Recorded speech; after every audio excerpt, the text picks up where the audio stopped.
सभी को जय मसीह की। हमारे चैनल पवित्र बाइबल गुरु पाठ्य में आपका स्वागत है। आज हम भजन संहिता के 51 अध्याय से 55 अध्याय तक देखेंगे जो इस प्रकार है।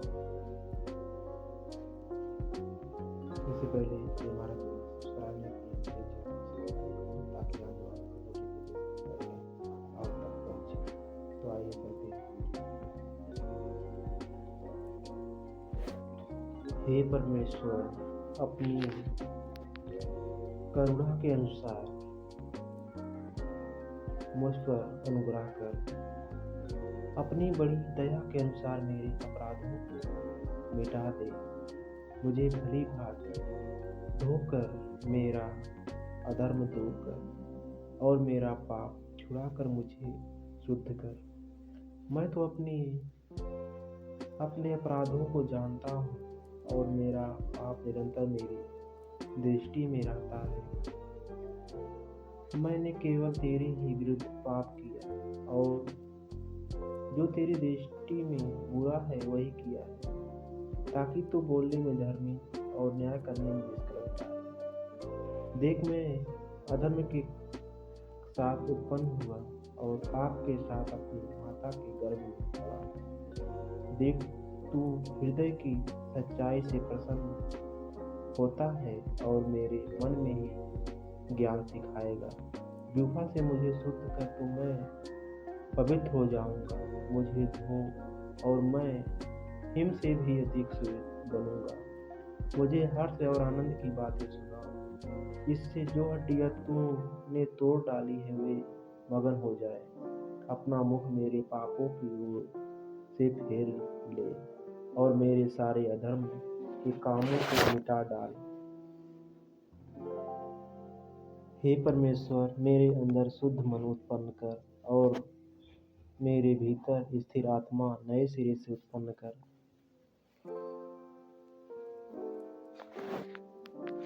मुझे अपने सामने से निकाल ना दे और अपने पवित्र आत्मा को मुझसे अलग ना कर। अपने किए हुए उद्धार का हर्ष मुझे फिर से दे और उदार आत्मा देकर मुझे संभाल। तब मैं अपराधियों को तेरा मार्ग दिखाऊंगा और पापी तेरी ओर फिरेंगे। हे परमेश्वर, हे मेरे उद्धारकर्ता परमेश्वर, मुझे हत्या के अपराध से छुड़ा ले। तब मैं तेरे धर्म का जय जयकार करने पाऊंगा। हे प्रभु, मेरा मुंह खोल दे, तब मैं तेरा गुणानुवाद कर सकूंगा। क्योंकि तू मेल बलि से प्रसन्न नहीं होता, नहीं तो मैं दे देता। होम बलि से तू प्रसन्न नहीं होता। टूटा मन परमेश्वर के योग्य बलिदान है। हे परमेश्वर, तू टूटे और पीसे हुए मन को तुच्छ नहीं जानता। प्रसन्न होकर सिय्योन की भलाई कर। यरूशलेम की सहायता को तू बना। तब तू धर्म के बलिदानों से अर्थात सर्वांग पशुओं के होम बलि से प्रसन्न हो। तब लोग तेरी वेदी पर बैल चढ़ाएंगे। हे वीर, तू बुराई करने पर क्यों घमंड करता है? ईश्वर की करुणा तो अनंत है। तेरी जीभ केवल दुष्टता गढ़ती है। सान धरे हुए उस्तरे के समान वह छल का काम करती है। तू भलाई से बढ़कर बुराई में और धर्म की बात से बढ़कर झूठ से प्रीति रखता है। हे छली जीभ, तू सब विनाश करने वाली बातों से प्रसन्न रहती है। निश्चय ईश्वर तुझे सदा के लिए नष्ट कर देगा। वह तुझे पकड़कर तेरे डेरे से निकाल देगा और जीवितों के लोक से तुझे उखाड़ डालेगा।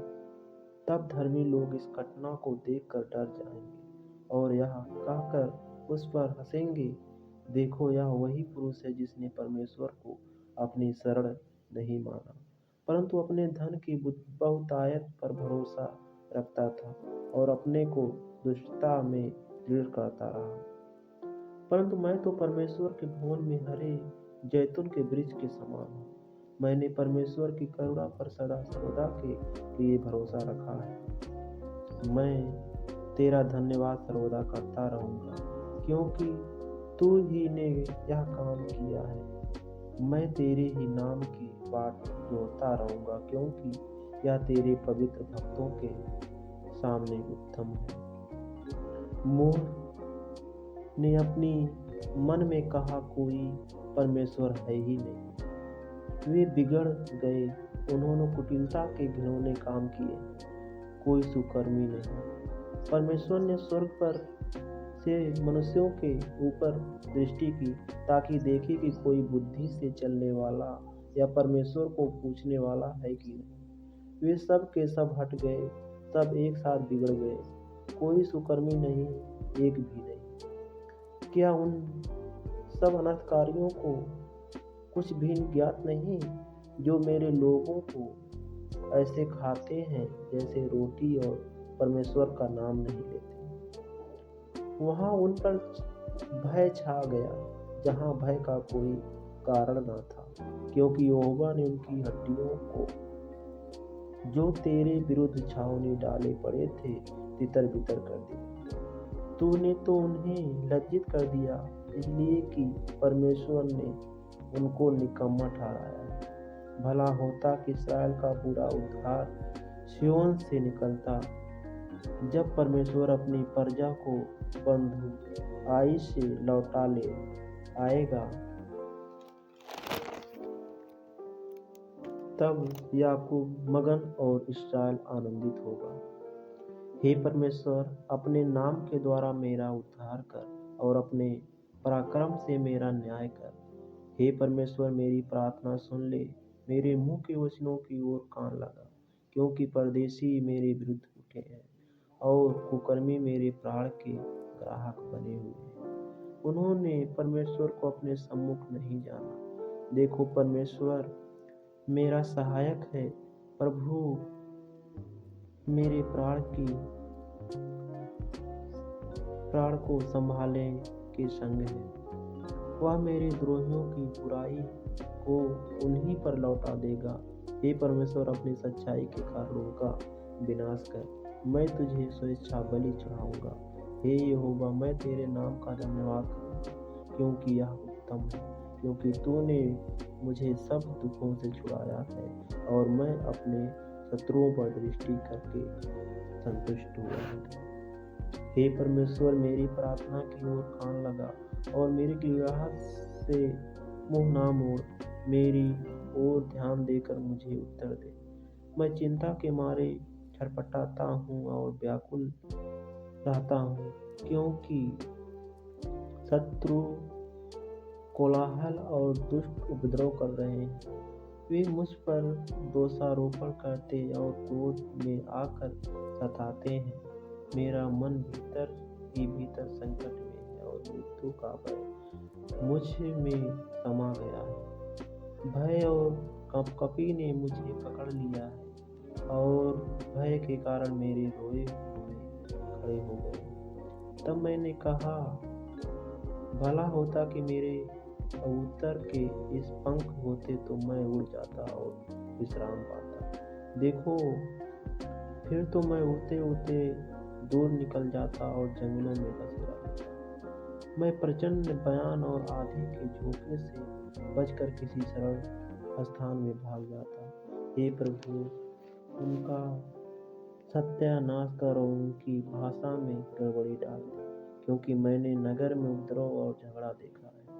रात दिन वे उसकी सरपनाह पर चढ़कर चारों ओर घूमते हैं और उसके भीतर दुष्टा और उत्पात होता है। उसके भीतर दुष्टा ने बसेरा डाला है और अंधेर, अत्याचार और छल उसके चौक से दूर नहीं होती। जो मेरी नाम धराई करता है वह शत्रु नहीं था, नहीं तो मैं उसकी सह लेता। जो तेरे विरुद्ध बड़ाई मारता है वह मेरा बैरी नहीं, तो मैं उससे छिप जाता। परंतु वह तो तू ही था जो मेरा बराबरी का मनुष्य, मेरा परम मित्र और मेरी जान पहचान का था। हम दोनों आपस में कैसी मीठी मीठी बातें करते थे। हम भीड़ के साथ परमेश्वर के भवन को जाते थे।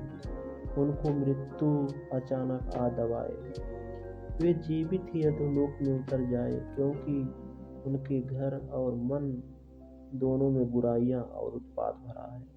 परंतु मैं तो परमेश्वर को पुकारूंगा और यहोवा मुझे बचा लेगा। सांझ को, भोर को, दोपहर को, तीनों पहर मैं दुहाई दूंगा और कराहता रहूंगा और वह मेरा शब्द सुन लेगा। जो लड़ाई मेरे विरुद्ध मची थी उससे मुझे कुशल के साथ बचा लिया। उन्होंने तो बहुतों को संग लेकर मेरा सामना किया था। परमेश्वर जो आज से विराजमान है यह सुनकर उनको उत्तर देगा। ये वे हैं जिनके कोई परिवर्तन नहीं और उनमें परमेश्वर का भय है ही नहीं। उसने अपने मेल रखने वालों पर भी हाथ छोड़ा है। उसने अपने वाचा को तोड़ दिया है। उसने मुंह की बातें तो मक्खन से चिकनी थी, परंतु उसके मन में लड़ाई की बातें थी। उसके वचन तेल से अधिक नरम तो थे, परंतु नंगी तलवारें थी। अपना बोझ यहोवा पर डाल दे, वह तुझे संभालेगा। वह धर्मी को कभी टलने ना देगा। परंतु हे परमेश्वर, तू उन लोगों को विनाश के गड्ढे में गिरा देगा। हत्यारे और छली मनुष्य अपनी आधी आयु तक भी जीवित ना रहेंगे, परंतु मैं तुझ पर भरोसा रखे रहूंगा। आमीन। हालेलुया।